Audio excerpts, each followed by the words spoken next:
Hi, everybody. This is Nick Brabulis. I'm the editor of Educational Theory. This is another in series of interviews we're doing with authors of papers in the journal. Today, our guest is Cara Furman, who published a paper recently. I'm getting the title called Eavesdropping Books as Testimony, Witnessing Secondhand Crimes Against Humanity with Young Children. It's part of a thematic set that will be running in the journal called Teaching with Troubling Texts. And I really am excited to have the chance to talk with Cara. I'm bursting with questions about this paper. Cara, thanks for joining us. Thank you very much, Nick. Okay, so let's get started with this idea of what you call a pedagogy of witnessing. What do you mean by that phrase? Yeah, thank you. So I'm drawing specifically on Elizabeth Dutro's work. She talks about witnessing in literacy education, and her schema for witnessing is that it's an interactive process. So you give testimony, and in giving testimony, you then get testimony. So if I share my personal story, you're more likely to come forward and share your personal story. And she says that this is necessary work in the early childhood classroom to bring in personal stories. The teacher might offer something, and then the children are offering something in return, not because the teacher needs these stories, but because it's a way of acknowledging and making space for the experiences that the children have had. And it's not only experiences of sort of what we would all define as trauma, like death of a parent or witnessing a war or all kinds of those kinds of trauma, but also just bringing in whatever it is that you as the person need to bring into the classroom. Thank you for that. So I want to come back to the sort of the pedagogy of this approach. But there's an expression that you also use in the paper, it's in your title, of what you call eavesdropping books or eavesdropping texts. What kinds of texts are these, and why do you use the notion of eavesdropping as a way of describing them? Yeah. So in coming up with eavesdropping, I was really picturing myself as a child. I was a child who listened a lot, and might be playing in the back of a room while adults are having conversations, and not necessarily even asking them about what they're talking about, but listening in and sort of taking it in, listening while my parents are listening to public radio or something like that, sort of to be the child who's processing experiences. And specifically, I was processing, my grandparents are both Holocaust survivors. And so they were constantly alluding to this trauma. It was always in our home in a way, but it wasn't often defined or directly shared with me. And so I'm picturing myself sort of peeking around the corner, overhearing the adults make reference to this experience. And then I'm trying to process it as a young child, mostly on my own. And so that's kind of the child I'm picturing. So eavesdropping texts are books that are usually told either in the first person or from the child's point of view. And it's a child very much like myself who's kind of aware of what's happening somewhat, but they're seeing it through the child's eyes. So the conversation is being somewhat controlled by the adults. They're not necessarily telling everything because the child is present, but also the child isn't necessarily understanding everything because it's being referenced in ways that are kind of beyond their comprehension. So that's this image that I'm using. Yeah, that's interesting. So you discuss several examples in your paper of books that can be used in this kind of pedagogy. People have been teaching Diary of Anne Frank for decades and decades and decades. I'm interested in a couple of aspects of this approach, and the first one is, I'll call it the pedagogical dimension. How does a teacher go about creating a classroom space, especially with young children, in which talking about trauma, what you call in some cases crimes against humanity, really difficult experiences, either that are children are experiencing secondhand through the text, or as you say, witnessing their own versions of this, the death of a family member, a police shooting of someone in the neighborhood or whatever, that are personal experiences. These are obviously deeply emotional and difficult experiences, even when they're experienced secondhand. how does a teacher create an environment in which it's safe for children to deal with those kinds of experiences and emotions?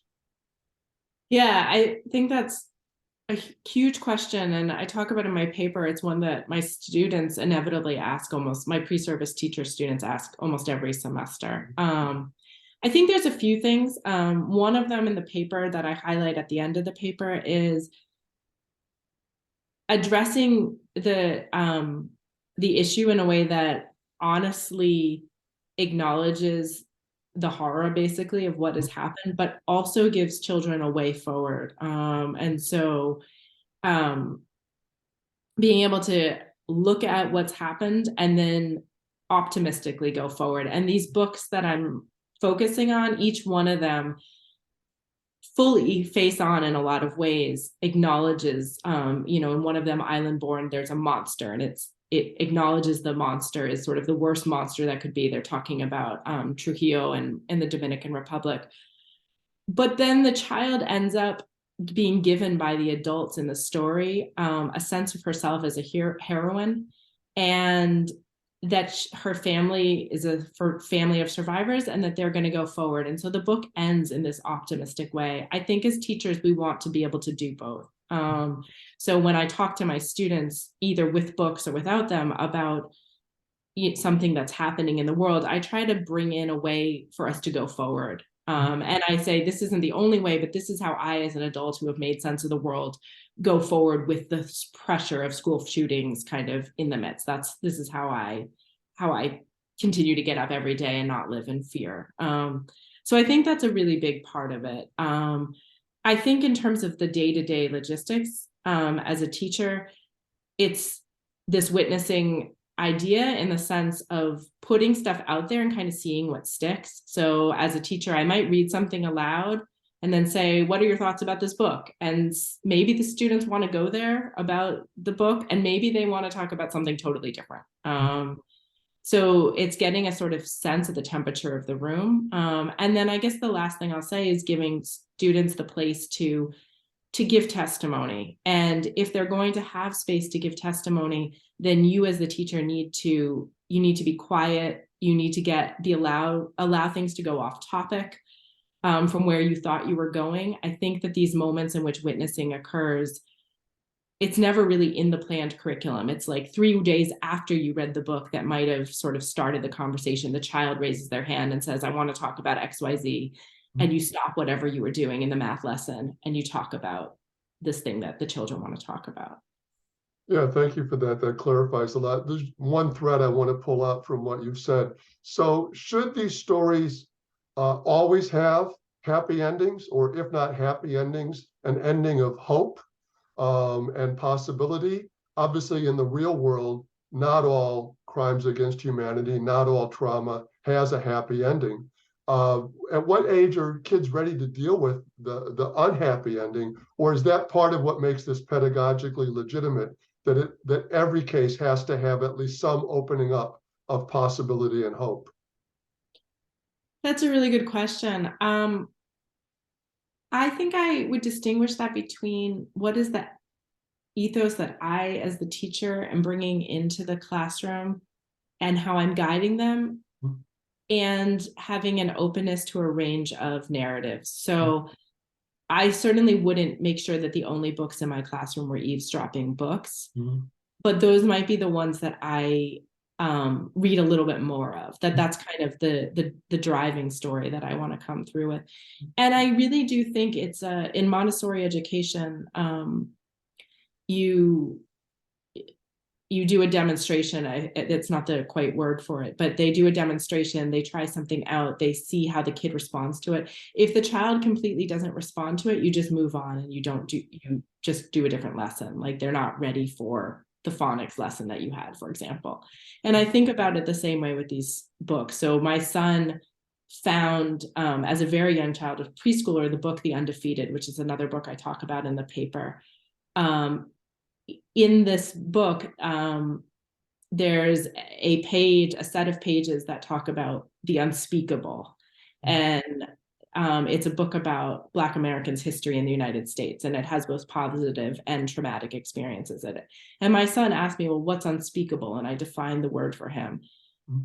And then he didn't want to go any further with it. And he actually asked me to put the book away. Like, he didn't want it out in the house. He wasn't ready for it. And that was a pretty clear sign. Like, he was not going to go there with me on this particular text. So again, with children, it's, you give the offering, you see what they pick up. That experience is sort of with him. And when he's ready, he's going to come back up to me and say, okay, now I'm ready to talk about what unspeakable might mean. Yeah, that's great. So I want to ask you a kind of a policy question. It's not the main focus of your paper at all, but I'm wondering, again, in terms of implementing this approach, what responsibility does the teacher have for trigger warnings or obtaining parental permission before introducing text like this into the class? Yeah, that's a really great question. I think there's multiple layers to it. So the first thing I'll say, which I always say to my students, is that these experiences are already in the room. Children come to your preschool, first grade, second grade, fifth grade, college classroom, having awareness of all kinds of trauma. They've experienced it firsthand. So when you don't acknowledge that that's in the space, you're denying the experience of probably the most vulnerable people in your class community. So when they ask me, you know, if my son hasn't experienced, you know, the loss of a parent, what happens when they read about the loss of a parent? And what I say is that my son learns empathy and how to be in the world. He learns an important lesson. It's not shattering his childhood. It's actually helping him to be among other people. And his vulnerability is not the most important vulnerability, in my opinion. It's the child who actually lost their parent who we should be protecting. So I think that's one thing, is to be clear with children and with ourselves and with parents that we're not introducing topics into the world. They're already there. We're joining the child and talking about them. In terms of trigger warnings, with my pre-service teachers, I draw on, I don't really like the title, but I draw on the book, The Coddling of the American Mind. And they have a whole thing about how we're not actually fragile as people, we're anti-fragile. So an egg gets dropped and it cracks. But you drop a person, they don't usually crack, they can kind of stand back up in different ways. And so with students, I say, it's, you know, I'm not going to protect you from the reality because teaching is really hard, but I'm going to acknowledge that you're strong enough that you can handle this. And I would say the same thing with children, that we want them to go through these difficult emotions with us so that when they're on their own and they inevitably experience them, they are not alone, or they have strategies for how to deal with it. Okay. I guess the last layer, and it really resonates with the current book banning, is I feel very strongly that when we're banning these stories from our classrooms, we're banning certain children from our classrooms, essentially. We're not allowing them to bring themselves, or we're saying they're not welcome. So if we cannot talk about war, or we cannot talk about slavery in the classroom, then we're saying to a population of children, like, your history is not welcome in this classroom. And that is a really toxic thing to do to somebody. Yeah, thank you, Cara. Thanks for this really thoughtful conversation. I want to urge people to read the original paper. There's a lot more in it that we haven't had a chance to get to. And I really appreciate you finding some time to talk with me today. Thank you so much, Nick. I appreciate it as well.